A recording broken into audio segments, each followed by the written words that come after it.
now beaming into NerdFT Radio.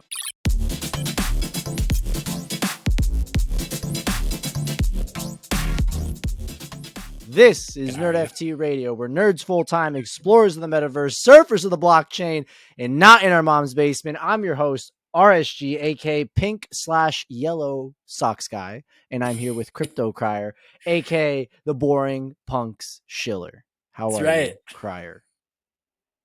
Doing great, man. A nice little pump and dump on. You keep doing your thing. By the way, we took a little break as well. We had a little 2-episode hiatus, and in that time, we recharged. In that time, Crier was pumping out some calls, and in that time, I just need to stop working. That's what's going on here. I need NFTs to keep going up like they used to, so I would think about NFTs more than work. I got bad news for you. Yeah, it's not going to happen, huh?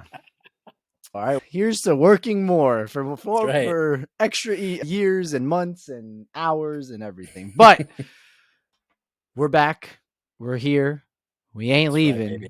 And we got to talk about some things. So where do you want to start, Crier? We obviously have some NFT things, but to be honest, not as important as what's been going on in the real world. So, Crier, you're our real world analyst here, because I have no idea what to do with this, because you're the one that tells me. So please elaborate with what's going on. Today we had the FOMC meeting. We have these a couple times a year. This is what pretty much determines the monetary policy of the United States. This is the 10th in a row that they have raised rates, and this is the first one where they paused. So the previous 10 have been a rate hikes all the way up to 5% interest, and now this was a pause. Markets had pretty much already priced this in. The last couple let's say the last month and a half, 2 months, has been a really big boon to crypto and stocks. And then a lot of this was just like, well, as soon as they pause, historically, it's a large downfall across the board, 20-30% retracements on a lot of positions. So we'll see how it goes. But either way, just the way he was talking, not looking good for the future. This was a pause. He said that most likely this is going to last multiple years at this rate. So if you're looking to buy a house for the next couple years, it's going to be a nightmare. But yeah, so pretty much the idea is we've pumped all this money into the ecosystem. Now we're trying to cool off inflation because we were reaching 9%. This last CPI data came in at 4%, which was under projection of 4.1, which is a good thing. But it's all on the heels of multiple banking collapses and just an overall not a healthy looking market, even though we have seen some stocks go moving pretty good. I don't know. We've seen a lot of movement upwards on, which Tesla. One? Oh, yeah, baby. Listen, I'm a big NFT guy. I'm a big crypto guy now because of all the people, these lovely people, one of them including yourself, probably at the top of the list. But my biggest bag is always and forever will be my Tesla bag. Keep going. But yeah, this is also a indicator of unhealthy markets. Is usually when there's 5 or 6 large companies that are taking up a huge percentage. They call it market depth and breadth of the market. So when a lot of these smaller stocks that had been doing really well are all dying, which is similarly what's happening in the crypto market. Bitcoin and Ethereum are holding up their dominance, right? And all these altcoins are just getting absolutely slaughtered.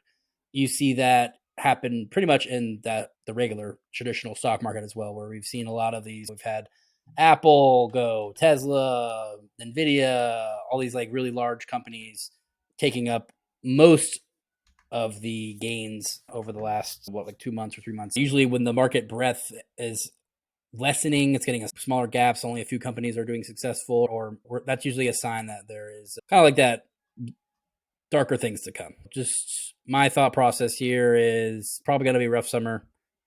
We've mentioned it before, so just buckle up. 2024 will be good though, because January 2024 is the halving event for Bitcoin. Ooh. So but I'm not usually America, a big buy Bitcoin like guy anymore. Huh? We don't like crypto in America anymore. So what's up? Yeah, whatever they want to tell you on that side. SEC's a bunch of lunatics, to be honest. Crier, I've told you this once, and I gotta say it again. You can only say that on your Twitter because that one gets banned. We're not trying to get the podcast banned or shadow banned either. Come on. Oh, we have free speech in America, my friend. So I can say the SEC is going to. Get, We did have the XRP Hinman documents released too, which was actually pretty interesting. The previous SEC chair Hinman had a speech that he gave in 2018 discussing crypto and the markets, and there was internal dialogue and commentary made on his speech that was pretty much saying that these start out as securities, but over time they don't lose their security status because they become decentralized enough. There's enough participants in the market where it's not relying on a company to drive the success of it. It's more about the overall collective reaching success together, which makes it no longer a security because you're not relying on a specific entity to drive that growth or that value back to the holders, right? XRP had a little bounce on that idea. Everyone in the crypto space should be following it. I think it's going to be one of the most pivotal court rulings coming out, especially with Binance being sued and Coinbase being sued by SEC, saying it's going to take a couple months to get back to the Coinbase. They're just dragging their feet is essentially what's going on as much as they possibly can. Just how the judge had to order them to release these documents for the XRP case and the Hinman documents and all that stuff. I've been reading about this for 6 months. Like they've been dragging their feet, and this was the last final day that they had to release. And a week before that they had to release documents, they sued 2 other companies. My thought process is to take the headline off of the Hinman documents and more focus on, crypto's bad. They don't care about what the ruling is right now. That's my thought process. How I look at it is, again, they're throwing these lawsuits, they're doing these things because they're still to this day having to play catch up. And by doing these things, it's like you said, dragging their feet in the sand and allowing for the government, for them to catch up a little bit with what's already going on. Because obviously this flew over almost every single government's head. And It was the power of that community, the power of technology, the power of innovators and individuals, all these things combined. So by doing so, this allows them to, again, try to see if they can get those regulations, which they probably can't. And they know how to talk about it, which they don't know how to talk about it. And they know what the future is going to be. They don't know what the future is going to be. So, but Coinbase has said multiple times, they've tried to contact the SEC and over 22 times and yep. Give me some details of what you consider exactly what a security is. And they came back and said that everything that we sell on our platform will not be removed. They think they do not hold up and they will fight it. So I'm a big supporter of Armstrong. I think he's going to do good things for it. He's already been one of the ones that's been pushing in the political sphere for a couple years now. We had the whole FTX debacle. He was the only one that was able to sit down with any of these politicians in the open. And Brian Armstrong has been in the background a little bit, which is, I think, a good thing, just because there's somebody rooting for us or leading that, holding up the torch, and leading the resistance, essentially. But yeah, I'm excited to see what these actually come, because I think it's just going to give awareness to it. And at the end of the day, Bitcoin and Ethereum are definitely decentralized enough to not be ruled securities, I believe. So Bitcoin has definitely already been not ruled one. The ones that they have named are the 10 that were in question that we talked about what did we talk about a little bit like 2 weeks ago, right? Or a week ago. Yeah. Most of the Mana, Decentraland, Cardano, XRP was already in that list. Whatever, 5 other ones, all generally those ones. I don't know. I can't say. These are ones that are a little bit more looks like a corporation, or they look like a structure. Polygon, it's like a company. These are enterprise level stuff. So there could be some serious issues there. But the ones that are the layer ones, I think, are AVAX. Solana, it was called into question just because they don't have a lot of validators. That's the only worry about them. But as long as you're essentially making yourself as decentralized as possible, then technically they shouldn't be allowed to do it. So anyways, anything that comes from this, I think, is going to be a good thing. Like I said, we just need something to be regular. We need some guidelines. European 33 countries are actively working on some sort of crypto guidelines that are either if it's positive or negative, but at least it is guidelines, whereas the US has done nothing. It's a real shot in the foot. Listen, the US always likes to just go until the 9th inning, bases That's not what loaded. they did for the internet. That's why they kind of a little bit. No, we were very lax on a lot of just laws. went in on it. Yeah. We allowed a lot of growth to happen without a lot of regulation, and that's one of the reasons that we became a hub of internet commerce and innovation, really. Listen, Crier, at the end of the day, crypto and the blockchain kind of goes against everything that the government's been doing for the last forever, and that's somewhat a threat to what's been going on. So when they see that, it's looked at as a threat on their end, other than for the common person, the John Smith, the Joe Smith, like literally it's what we're looking for. But hey, we'll see what happens. We got a full year. We have not a full year, actually half a year. We're going to see what's going down with everything with these lawsuits. Again, we're going to be doing this for a while, it seems. We'll see how it goes. Hopefully things do their things and NFTs go up. I don't know. Maybe. Who knows? Historically, ETH goes down. NFTs go up a little bit. So listen, man, everyone says that, and NFTs were up at 4,000 when ETH was at 4,000, and I'm still waiting for that day to happen again. So I don't want to hear it anymore. It's just like it's like oscillating lower. I'm done. I want both things to go up, and I want to be rich again. All right, that's what I'm waiting for. All right, let's jump into the NFT side. Crier, I think one of my favorite projects, if not my favorite project, has been listening to our podcast.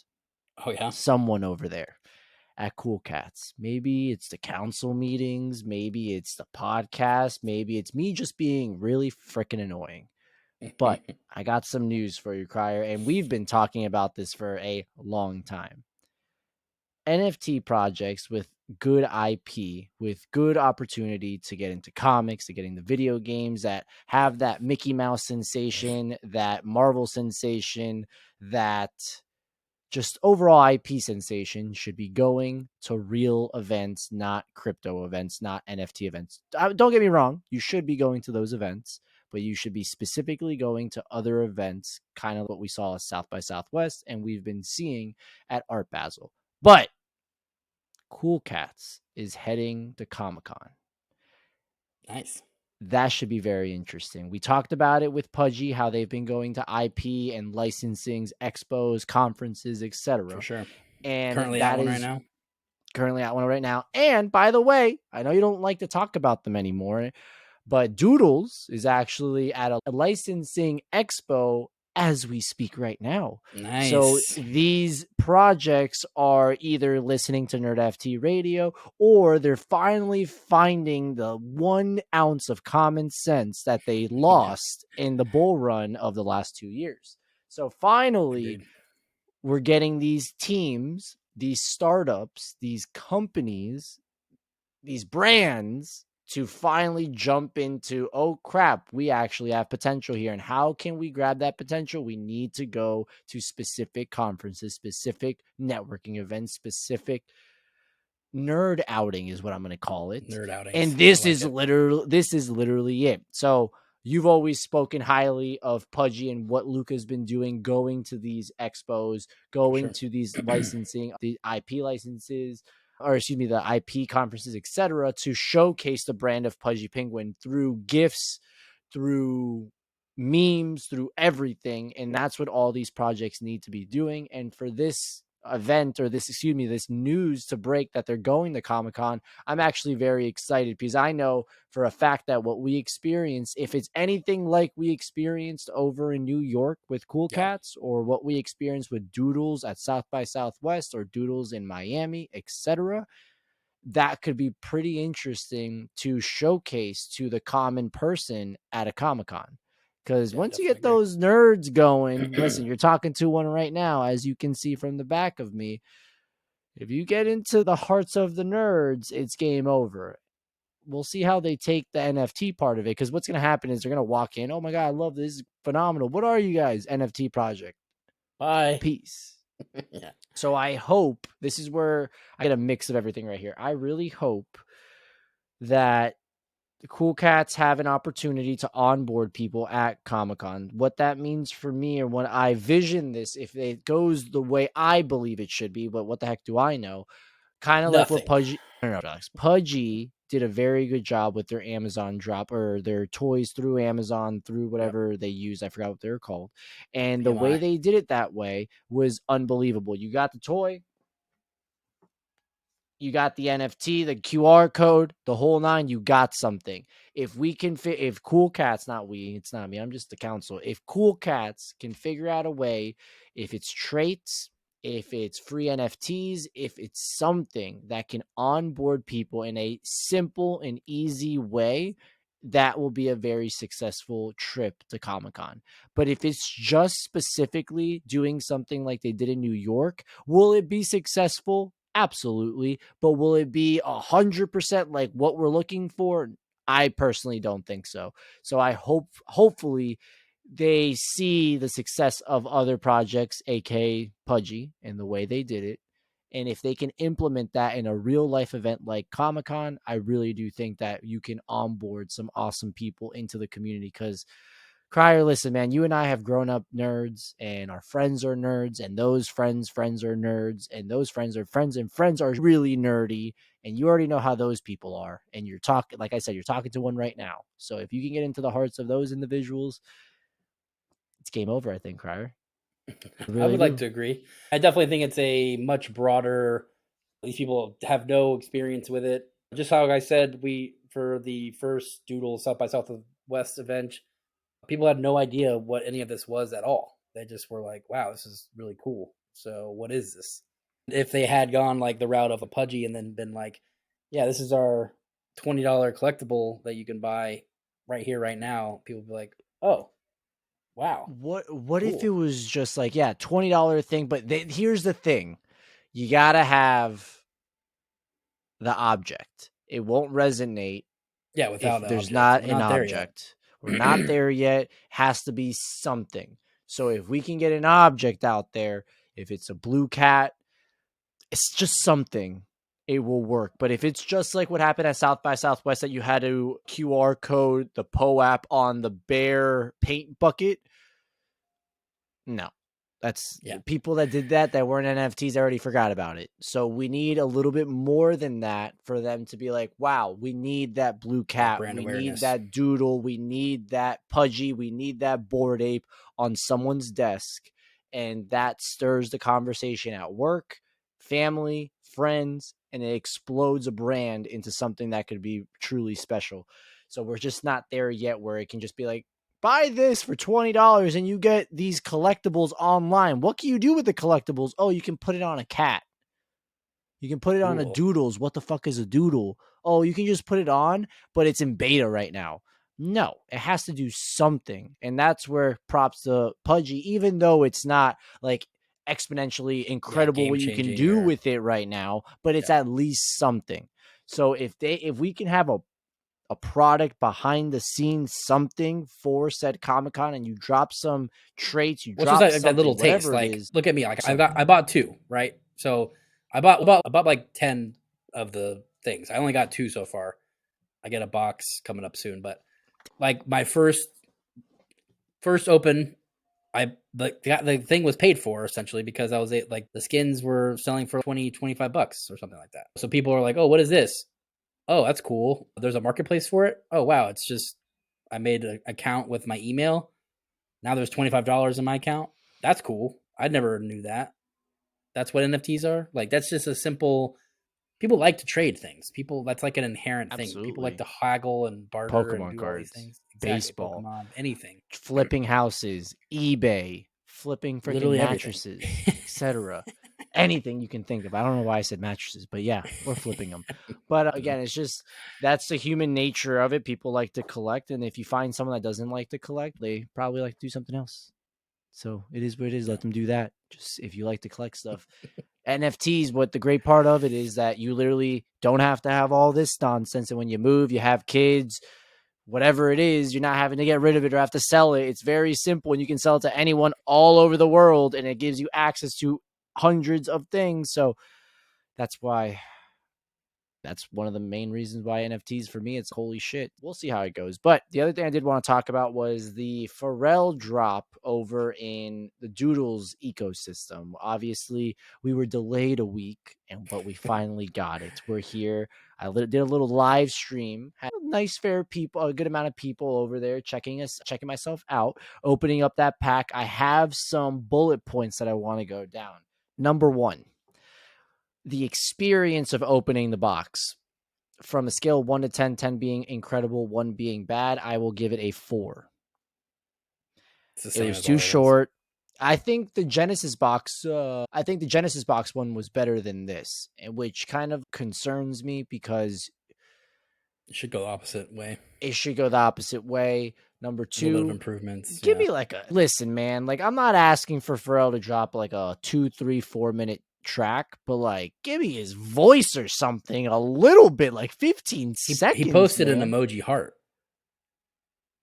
Give me his voice, man. I don't need a freaking emoji. I can do the emoji myself. So that's on that side. I saw someone posting, "Oh my God, Pharrell wrote a heart." I'm like, is this a joke? So fucking out. The traits themselves, hear me out. A lot of them, most of them, I actually really like. The physical shoe and what that could be, just the process of it is just weird that you get a random shoe in a random shoe size. And a random color. I'm okay with the random color. That's awesome. Something different, whatever. That I can go with that. But the random size, that's just nonsense. What do I do if I don't? The dumb, like I feel like you're sure. This is like this was a terrible drop. Like you got random 300 people got a random shoe and the same collectibles that we still can't use again. Pause. We can use it. You can just slap it on. What do you use it for? But that's about. You can. How many times have you opened that website? 3 times. 26 times. To do what? To see if it's going to do something. But it doesn't do anything. But hey, listen. One of these days, this is what happens, unfortunately, in the NFT space, that people think that we need to build with the community. We have to do things. And when you ship products that are half-ass, it is a little upsetting. Obviously, we're still in beta and we need to understand that. But the thing is that you're someone like you, Cryer, and myself, when someone says beta, we think something more than just this. It's a playable beta. And this isn't for the customization aspect of it and what the playable aspect of what Doodles imagines what this beta would be. Yeah, sure, it's playable because you can add traits, sure. But it doesn't even make it. Here's the thing about this whole thing with Studio. But hear me out. You know what kind of pisses me off? If you're going to make a Studio beta like this, and it's going to be to showcase your Doodle, add the traits, everything like that, you at least have to have a button where it automatically gives you a screenshot where you can post said Doodle or GIF or whatever to said internet. But you literally need to like screenshot it, and it doesn't come out well. It doesn't come out good. Yeah, it's a lot of things on that side. Yeah, I don't know. All around, I was pretty unhappy with that. Like, just on the side of like, how much do these shoes cost you? A brand new pair of these shoes is like $100. They are saying they're just releasing a special color that only has his color green, I guess. Green one. Yeah, it's the green one. So those ones will be more valuable. The other colors are not going to be more valuable than a regular pair of shoes. Listen, the red one is going to be valuable. Just want to shout out to the people that got the red one because I am Red Sox guy. Cry. What do you mean? Why? Red is the pink color. And yellow Sox guy. I will find someone that does not like the color red. I will find it. I will figure it out. You know what I'm saying? So out of that, I think it was only like how many people got the green ones? I think 10? It was like 12. 10 or 12 or something like that. Okay, so 12 people got less than 15. That was worth something. Everyone else got, if I got this, I would have instantly sold it. Just how I did with the Genesis boxes. Will they do something that's different? I still think they're making a product that's no one's going to want for a decade, and I don't think they can survive that long. which is sad to me. Yeah, we still love the Doodles, bro. We still love them. We're still fighting. I do love the Doodles. I love the Let's community. Figure it out. I love everything about this. the. We got this. Things are down, but they're don't building away. like It's the all in the path backside. it's It's all in the back end. They're taking the old school route. We're only seeing the new side, and we're just not accustomed to it. We'll figure it out. Keep charging Doodles. Don't charge us that much money, but keep doing what you're doing and just do your thing, girl. All right, Crier. Swap. When people are listening to this podcast, you understand it's going to be Thursday, June 15th, the day that The Flash is out. Oh, yeah. All over the world. I think the only person that listens that cares is probably you. Let me tell you something. The audience review, 95. Oh, that's pretty good. Audience score, 95. I think we got something cooking. Wasn't it like the critic score like abysmal? No. I think it was like 70 or in the 80s. Oh, okay. So nothing bad. When you were describing it earlier, everyone said it sounded like crap or something like that. This is what's going on. The reviews are that anything you saw in the trailer, like there's no other spoilers. But the people that saw it a month prior, you get that like special viewing.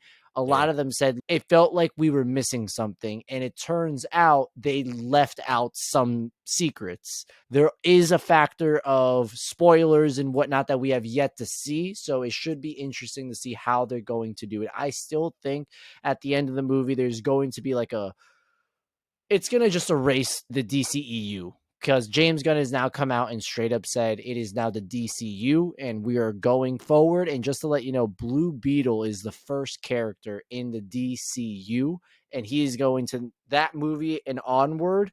It's ready to go. It's James Gunn at the helm and let's see what we can do with that. Because listen, man, that man's a genius and what he did with the Guardians and even like Scooby-Doo, to be honest, like all these movies that this man's ever made, like it's just gold, and hopefully we can get something really cool. By the way, we interviewed Shaggy. Do you remember that? Where did he go?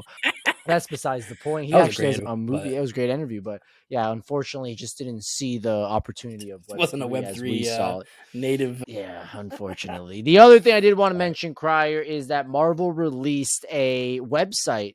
It was a coded website that you had to enter a special code to see the first 5 minutes of Secret Invasion. And Secret Invasion is a brand new show on Disney Plus that is coming out on the 21st. And why does this sound like an ad? It's a brand new show coming out on Disney Plus about Nick Fury and the Skrulls. So Skrulls, if you guys remember in Captain Marvel, unless you fell asleep in the movie theater like I did, Captain Marvel had villains, or not villains, but it's actually weird they didn't go the villain route, but they are going to go the villain route this time. But the Skrulls were the people, the green individuals, aliens that were able to change and morph into whoever the heck they wanted.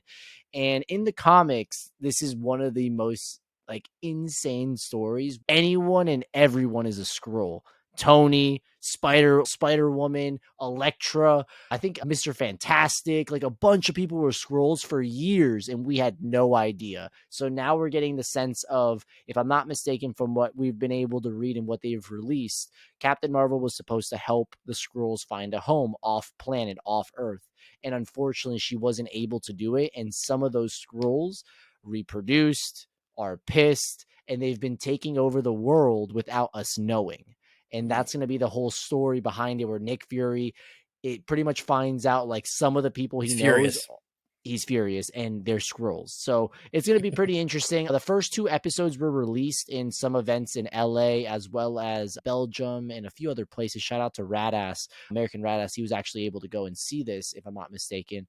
And a lot of people are saying that this has it's promising. It could be one of the best Marvel shows out on Disney Plus. And it has that feel of a thriller and you don't know what's happening and you don't know who's who, because they have this sense of Skrulls, or half of these people are Skrulls. So it's going to be pretty cool just to see what Marvel has cooking. Obviously, some people have been complaining about the last phase of Marvel for some time now. So hopefully we can flip those people into loving Marvel the way I do every single day. But Crier, let me ask you, when are you going to watch Flash? Probably Tuesday.